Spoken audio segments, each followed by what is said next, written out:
Well, hi, Lily. Hello. Welcome to our fifth Mindful Medicine and Wellness podcast. Awesome. And Good to be here. during the last podcast, think I said that I wanted to talk about Agni. hmm Um, and Agni is, in the Vedic language, Agni is fire. And there's a Vedic tradition of fire ceremonies that dates thousands of years back. If you've ever seen one, a lot of people sit around, they have a burning pot. You're throwing ghee and rice and different things to the fire, worshiping the fire. So it's one way to look at Agni, but Agni is also digestive fire in our body.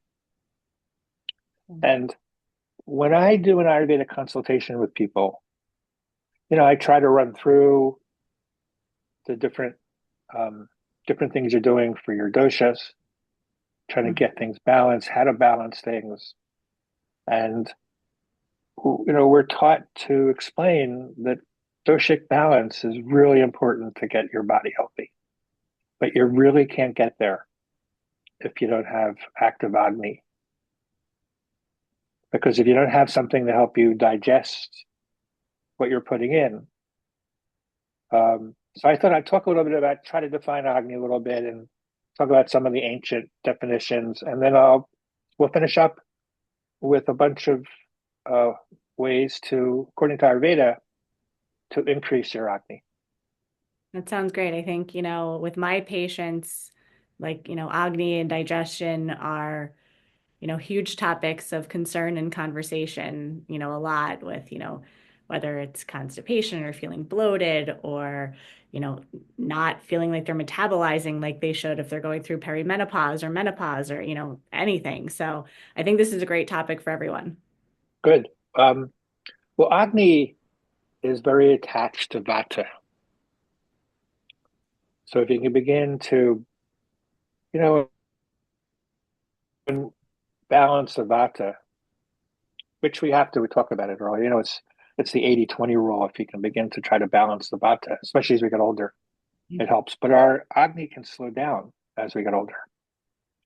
So when I do a consultation, that's hard to say. So I tell the client, none of this will work if you don't have strong Agni. Um, and the ancient texts say that Agni balances everything. Um, and it's responsible for everything. And the ancient fire ceremonies celebrate that Agni can even help balance the endocrine system. So I'll read a couple of quotes from the endocrinology class that I just finished, which I didn't really understand everything, but Yeah. um, so Agni is responsible for all transformation and thus all possibilities. And water offers the breeding ground for life. And finally, earth gives shape that is recognizable to all the senses, which are the perceivers of this manifestation. And Ayurveda teaches us that up to 85% of all health concerns stem from an underlying digestive imbalance. I don't know if that what you're taught. The result of poor digestion is directly linked to the production of the toxic byproducts of undigested food, referred to as ama, which probably leans into like leaky gut syndrome stuff. Yeah. And I was going to say, it's not what we don't teach. I mean, we do teach that. We do say that, you kind of the saying, you are what you eat. If you're eating poorly, you're feeling terrible, you're not, you know, you're physically and mentally not healthy with all of that. So it's 100%. I mean, I think it's very similar. So, um, so the result of poor digestion is directly linked to the production of the toxic byproducts of undigested food, referring to something that this study calls Ama. So it's just Agni Ama. You don't want the Ama, you want strong Agni. You need strong Agni to get rid of the Ama. So Ama includes undigested fats, fat-soluble environmental pollutants, heavy metals, undigested proteins, um, and it's in certain foods too. So Dr. Ramadas, who's the teacher I took the endocrinology class, said Agni is stasis. Agni is metabolism. If the Agni is strong, it burns or digests everything. And the ancient text states that Agni imbalance is the real cause of all disease. Um, so digestive Agni, or the Agni in our intestines, is one of the Agnis that we really worry about. But there's a tissue Agni. So the seven tissue Agnis called Dhatu Agni, and the digestive fire controls the ratio of absorption and cell nourishment in all the tissues. And so Ama is the unhealthy toxins that get caught up in our tissues. And Agni resides mostly in the stomach as hydrochloric acid. So it sounds And like the Agni is like the metabolism and the Ama is like the inflammation of like the bad things that you're eating. it's like this gook that begins to line our colon, but we don't want. Okay. I'll go into that. Okay. Okay. It's I mean, and when you, well, Yes. so the process of digestion, absorption, and assimilation begins with the enzymes present in your saliva that soften what we eat so it continues into the gut as a paste, penetrating the diaphragm. So this is a nice way they try to describe digestion in Ayurvedic study. So the mechanism of this chemical process have been rendered into their poetic form by Ayurveda, which compares the process to the cooking of food externally. It requires a pot, a pot, fuel, air, fire, water, food, and someone to cook it. Internally, the pot is the stomach, the stove is the small intestine, the fuel is your previously digested food that triggers the enzymes, the air is your peristaltic movement, and the water is the gastric mucosal secretions um, that the organizer, the cook, and the organizer, the cook, is your prana. It's your life force. So while the fire is your agni, or acids and enzymes, and esoterically, maybe not so esoterically, if we honor this agni, we become conscious to what we're eating. And the eating no longer becomes an unconscious, or even you're staying present really when you're eating, or so eating doesn't become an unconscious or an emotion-laden choice to fill hunger in our bellies. So there arises within us a desire for transforming what we eat into a higher consciousness. It's like just being mindful of everything you're Yeah, body. just being mindful, knowing what you're putting into your body. Um, and it goes on to say this is the gift of the fire god Agni. Um, Mm. so I'll talk about some practices to enhance digestion. Fasting, sometimes, or at least fasting a little bit of maybe fasting 12 hours, doing what's it called? Intermittent fasting. Intermittent fasting, Yeah. um, hydration, Hmm. proper excretion, and wind and sun exposure. I'm not sure how the wind exposure really ties in, but I'm sure I could find it in the text. Um, only eating when you're hungry is Yes. super important. And all the doses are increased by when we eat excessive food into the body, and what's left over becomes ama. So the stomach should be filled, is what I was always taught, with one third food, one third liquid, and one third air. And never eat until you're full. I mean, 80%, right? well, this doesn't work for me, but My hands aren't big enough to film. Only eat what will fit into your hands at each meal. Um, Got it. yeah, I double that. So I probably have plenty of ama. No. So Agni, like Pitta, is the highest at midday. So you should let your largest meal of the day be at noon. Well, And that's this like is the time when your most of the digestive world fire, does. your Agni, oh, I'm sorry. You say most of the world does that, except for us here. Our biggest meals at night. I know. I Yeah, know the Europeans got it. yeah, they do. Um, so when your Agni is highest, it helps the liver break down your foods into nutrients. Um, and you should always sit down and eat when you eat. Make sure you don't eat when you're emotional. Wait until you can relax and be mindful as what you're eating. Um, so I'll describe ama a little bit. So ama is the opposite of Agni and the cause of many diseases. It includes undigested fats, fat soluble environmental pollutants, heavy metals, undigested proteins. I said this before. When the doshas are aggravated by a poor diet, unhealthy lifestyle, negative emotions, they first affect the Agni. The Agni is the body's biological fire. When Agni becomes weakened or disturbed, food isn't properly digested. The undigested food accumulates in the GI tract and turns into a toxic, sticky substance, which can clog your intestine, infiltrate other tissues, causing disease. So, ama is the root cause of most disease. It can cause constipation, indigestion, gas, diarrhea, body stiffness, and mental confusion, which we don't think about. But it's so when we're doing a consultation, we ask the clients, Yeah. do you have sinking stool? And this isn't universally true because you can not be it depends what you ate, of course, the night before. But sinking stool definitely shows you have some ama. Got it. And the other thing is why we teach people to scrape their tongues.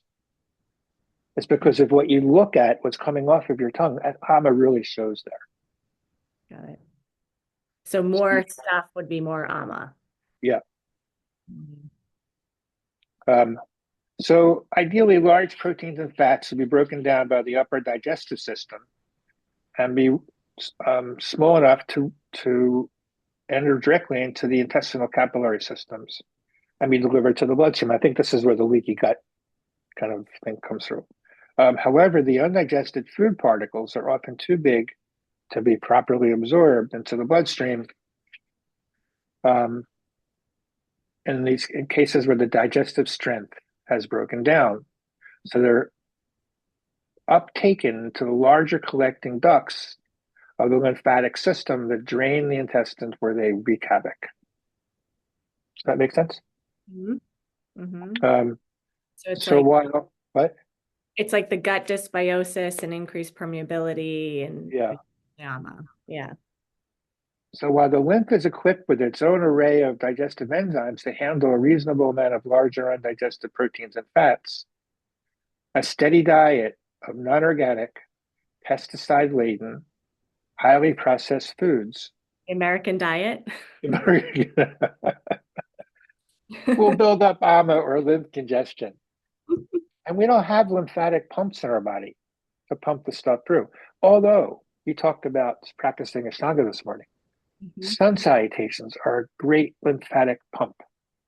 Makes sense. Yeah. Yeah. So, moving up, going down. So even if people don't practice yoga, just doing simple come up, bend down, look up and lengthen, fall forward again. Yeah. Um,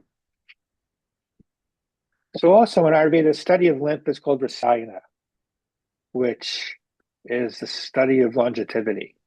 And understanding how to break up ama and clear the lymphatic system is the Ayurvedic key to health and longevity. And it all starts in the digestive system. So now we talked about how terrible all this stuff is. Well, let's talk about how to try to fix it. So ama is removed by internal cleansing. And one way to in the Ayurvedic system, you could do something called panchakarma, Hmm. which is pancha being the five big cleanses. And I haven't found too many places to do that properly in the US. There are a couple. And if you have the means, there's fantastic places to do it in India. Sounds amazing. Yeah. The Ayurvedic Institute in South North Carolina does a 5-day panchakarma. There's a place in Puerto Rico. I feel like I had somebody tell me they went to Oh, Puerto I Rico. don't know about that one. I'll look into it. Yeah. Um, and trying to think, there's an ashram um, in North Carolina too. I'm blanking on the name of that Swami. They're supposed to have a pretty good Ayurvedic center. Can you Um, explain what panchakarma is? what? Can you explain what panchakarma is? Yes. So pancha in Sanskrit means five. Karma means five acts, five systems. And you lubricate your body with taking different, usually ghee, into your body to begin to get everything to loosen up. But it's the system is you begin to, um, this is going to sound like no one's ever going to want to do it, but um, you're, you have to, your part of it is throwing up. Okay. The other part is enemas. Um, and that's a major part of it. Nausea, so putting oleation into your nose. Oh, wow. And um, in ancient texts, it was bloodletting part of it. Wow. Um, which, so now when people say, well, how do you mean bloodletting? It's like, go give some, go donate some blood. It's a good way to do it. But that's what panchakarma is.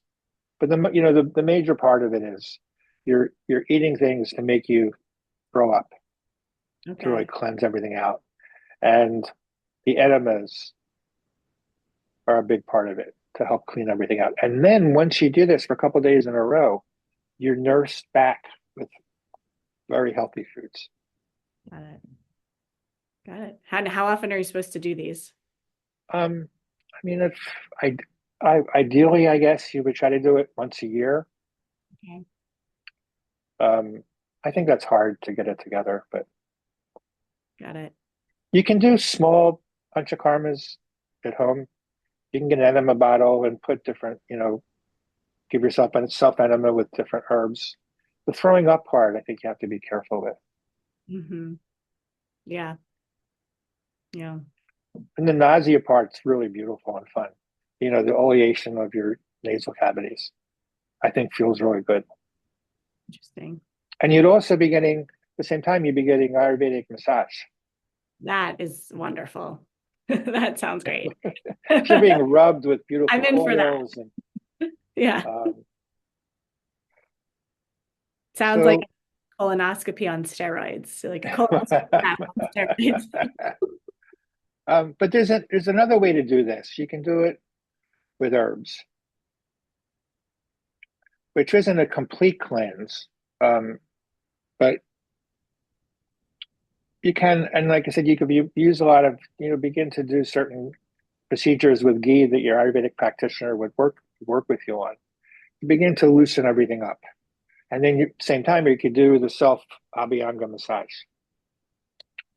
Um, and so you could go on a khichdi cleanse. Oh, khichdi, I think I've explained it before, but so khichdi is mung dal. It's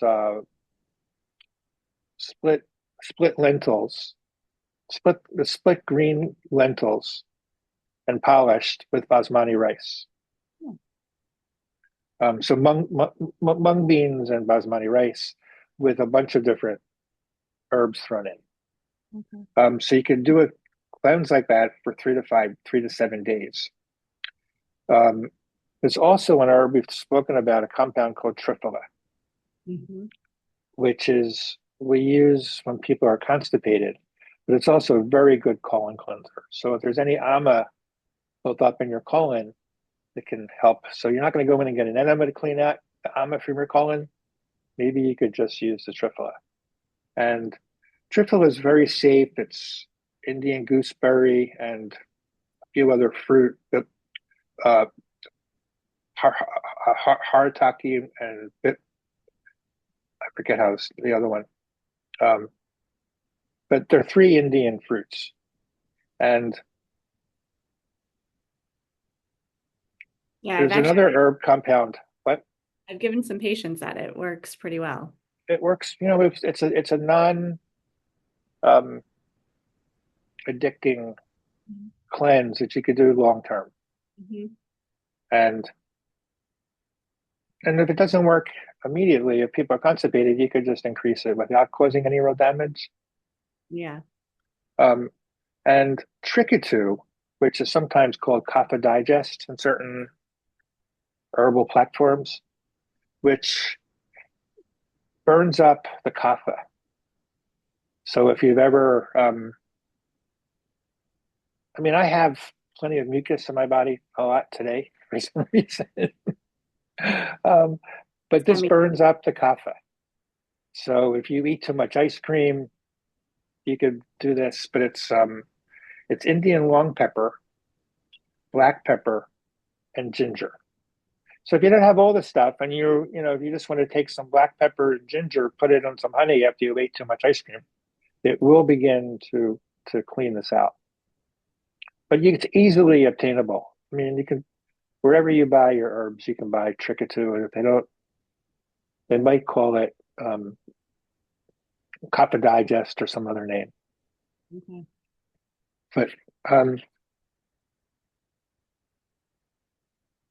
so Griffel is a safe cleansing and laxative formula. Um, one of the things you could add to this, if you could add aloe vera juice, um, which can help clean your colon too. And you can mix the aloe vera juice with turmeric, a little ginger, black pepper, um, which helps, I think, because the aloe vera juice doesn't taste amazing, Hmm. but it's very healing for your colon. And so we can break down the different kinds of Agni, which is a little technical, I think, for what we're talking about. But if somebody came for a consultation, there's a Vata Agni, Pitta Agnis, and Kapha Agnis with different herbal protocols for each one. Um, Dashmula is great for Vata. There's an herb compound called Shitrak for Vata, which really could speed up your Agni. And then just tea, ginger, cinnamon, cardamom tea, um, and different pranayama practices. Um, Shatavari, if your pitta is really high, Gaduchi, something called Bhuma Amalaki, aloe vera, uh, Shatali pranayama. And if your kapha is really high, you can also use the citrak, but an herb called kupti, trikatu, and also ginger, agnisara, which is do you know agnisara? You kind of take your gut up and move it around. It's a pranayama cleanse. It's part of a cleansing practice. So Agni is to increase your Agnisara. Yeah. So you kind Okay. of you touch your knee, you kind of stand up, bend over, touch your knees, take your belly in like as far as you can, and then just up and down 10 times. I've done that before. Yeah. Which is really good if your patients can't go to the bathroom. It And that's starts interesting. I've had, peristalsis. doing that, but also, I've had, patients who we literally just do like a belly massage, like somebody else, rubbing their body and moving it and, similar concept. So, but yeah, it sounds like very similar to, what we try to, preach at our practice is, like be in tuned with what you're eating, be in tuned with how your body feels, how it's working, what you're putting in your body, what's coming out of your body. It's all sounds like that. Well, it's the key to health, right? 100%. You have to have a partner that'll come massage your belly. Yeah, right. Find that too. um, so, I mean, I'm going to say a couple more things, but Sour fruit, like sour fruit juices, lemon, lime, grapefruit, and astringent fruit like cranberry or pomegranate can be helpful. Um, Vegetables are good detoxifiers, raw or steamed. Most grains are okay. Um, if you have too much ama, you're supposed to try to avoid bread and pastries, which it's hard because the sugar makes more ama. Get your, and so I know if you're a vegetarian, you need beans as a protein source, but it's Mhm. a good time to try to cut back on the beans unless they're the mung beans Okay. or tofu is your protein source. And sometimes overloading nuts and seeds aren't good. Too much dairy, animal products. Um, Try to avoid sweeteners. Spices are good, but salt increases AMA. And try to avoid sour foods like vinegar, wine, and pickles. And no cold beverages, which you should do anyway, always. I don't like cold beverages. I'm on that. Uh, hot teas. Drink. A great way to keep your AMA active is to just drink. You drink lemon, warm water with lemon as much as you can during the day. Um, and that's pretty much what I wanted to talk about. There are some. So if you have really bad Vata ama, it can show as rheumatoid arthritis. Pitta ama shows as liver, hives, fevers, and Kapha ama is a really white tongue, lymphatic congestion, and water retention. And this is something we didn't really talk about much, but mental ama is a big deal. And it's unresolved fear, anxiety, anger, loneliness, psychological trauma. Yeah. And that's affected by what you're putting in your body as well. Yep. Well, I mean, it can be. Yeah. Yeah. It's very interesting. This, ancient medicinal practice is so similar to what we are still doing today. And we really hope. I mean, I was talking to the Tai Chi teacher this morning that because that modern medicine, the more that they can at least check out what the ancient knowledge was. Yeah. I And I mean, think that's getting better. Well, I know in your practice, you're recognizing that stuff. yeah. And a lot of it is, having the time to talk about this stuff and trying to figure out ways to practice it in our life because, here in the US, it's, when we're eating on the go and we're eating between, work schedules and meetings and this and that, like we're not doing all the things that we know we should be doing. We know we're doing them wrong, but trying to figure out how to incorporate it in our busy lives. And you can't have a 2 hour lunch and take a nap afterwards. Only, if only. Yeah, exactly. Well, Yeah, we got to change. Southern Europe got it right. I don't know how it drifted over, Yeah. I but mean, that's when I studied abroad in Spain and we would go home and, have the big lunch and take our little naps. And then, at 3, 4 o'clock in the afternoon, we'd go back to school until like 7 o'clock at night. And, it was totally different. the only thing that didn't work for me in southern Spain. I mean, in Spain, which I loved I loved the big lunch and having tapas, but I didn't like eating 10 o'clock at night. The little meal at 10, yeah, like 10 Yeah, o'clock. Yeah. Yeah, that's what they do. I know. I don't think it's in France. You have the huge lunch Yeah. and you rest, but your dinner is like about 8 o'clock.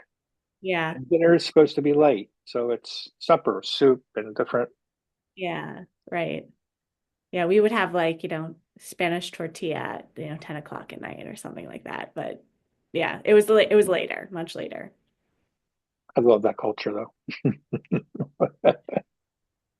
Me too. But I said, me too. Me too. yeah, Yeah. Yeah, this is fascinating.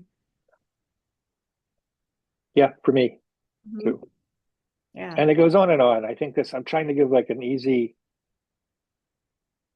concept of what this is about, but I I think think it's this is a important good one, very to informative. people.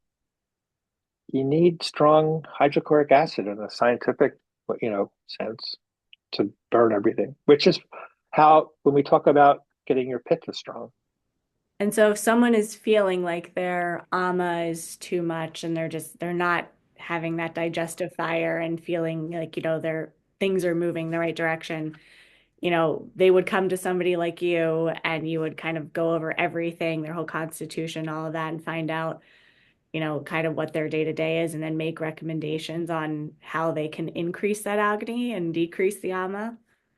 absolutely. Yeah. And using also yoga practice and art and breathing practice. They can go on and on of ways to keep your acne pumped up. Holistic care. And the herb, eating properly with the right spices, Yeah. can really help. And everybody, I think, should do a Khichdi fast.